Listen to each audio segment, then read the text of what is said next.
What if I told you that the man who was crucified over 2,000 years ago wasn't just a victim, but the one who changed the course of human history? Would you keep listening? For more than 2,000 years, billions have spoken his name, Jesus.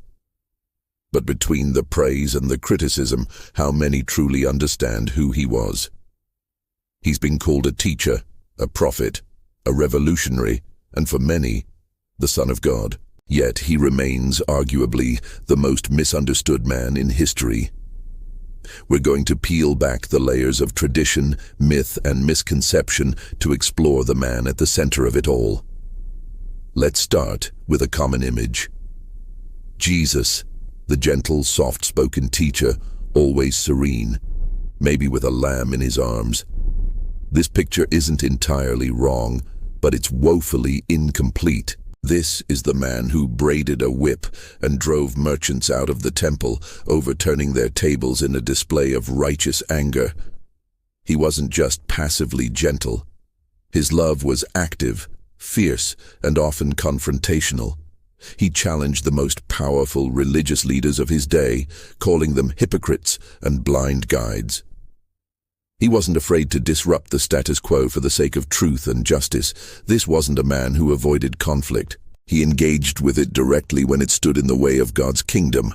Think about the society he was born into. It was a world of rigid social hierarchies, strict religious laws, and deep-seated prejudices. Roman occupation was a constant, oppressive reality. Into this world, Jesus brought a message that was radical, even dangerous. He consistently elevated the marginalized. He touched lepers who were considered unclean outcasts. He ate with tax collectors who were despised as traitors working for Rome. He treated women with a respect and dignity that was unheard of in that culture, including them in his inner circle of disciples. His teachings weren't just comforting platitudes. They were revolutionary declarations that turned the world's values upside down. The last will be first, and the first will be last. Love your enemies and pray for those who persecute you. In a world that valued power, honor, and retribution, these ideas were completely countercultural. He wasn't just offering a new set of rules. He was proclaiming a whole new way of being human, rooted in humility, service, and unconditional love. This wasn't a message designed to win a popularity contest. It was a message designed to transform hearts. Now let us tackle one of the biggest misunderstandings, the idea that Jesus came to start a new religion called Christianity. Jesus was a devout Jew. He lived, taught, and died as a Jew. He affirmed the Jewish scriptures, frequented the synagogue, and celebrated Jewish feasts. His mission was not to abolish the law of his people, but to fulfill it, to reveal its deepest meaning and ultimate purpose. He saw himself as the long-awaited Messiah promised in the Hebrew Bible, the one who would establish God's kingdom. The movement that followed his life wasn't initially a separate religion, but was seen as a fulfillment of Judaism. The split happened over time for complex historical reasons, but to understand Jesus, we must see him within his own Jewish context.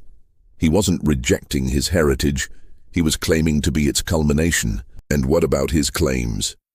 This is where many people, both then and now, get stuck. He didn't just claim to be a good teacher. He claimed to have a unique authority that no other prophet had. He said things like, "I am the way, the truth, and the life. No one comes to the Father except through me."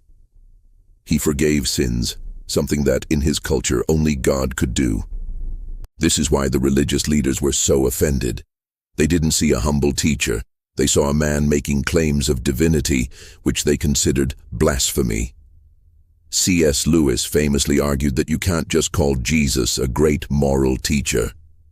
A man who said the things Jesus said wouldn't be a great moral teacher. He would either be a lunatic, a liar, or exactly who he claimed to be, the Lord. There's no comfortable middle ground.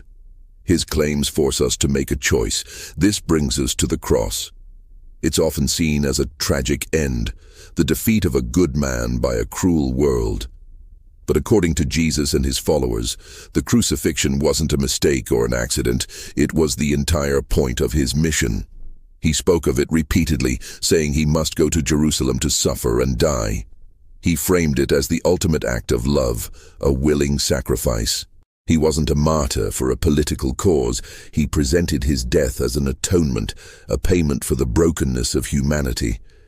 He taught that he was laying down his life so that others might find true life. In this view, the cross isn't a symbol of weakness, but of the ultimate power, the power of self-giving love that overcomes evil and death itself. And it didn't end there. The cornerstone of the faith built around him is the resurrection. His followers claim that 3 days after his brutal execution, he rose from the dead. This wasn't a spiritual metaphor for them. They claimed to have seen him, eaten with him, and touched his wounds.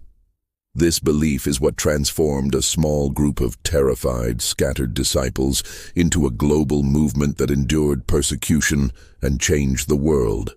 They weren't proclaiming the memory of a dead guru, they were announcing the victory of a living king. Whether you believe it or not, understanding this is key to understanding the movement he started. Without the resurrection, his story ends in tragedy. With it, it becomes a story of ultimate hope. So who was Jesus? Was he a simple moral teacher, a failed Jewish revolutionary? A myth created by his followers? Or was he what they claimed, God in human flesh who came to rescue and restore a broken world? He challenged the political powers, defied social norms, and upended religious traditions.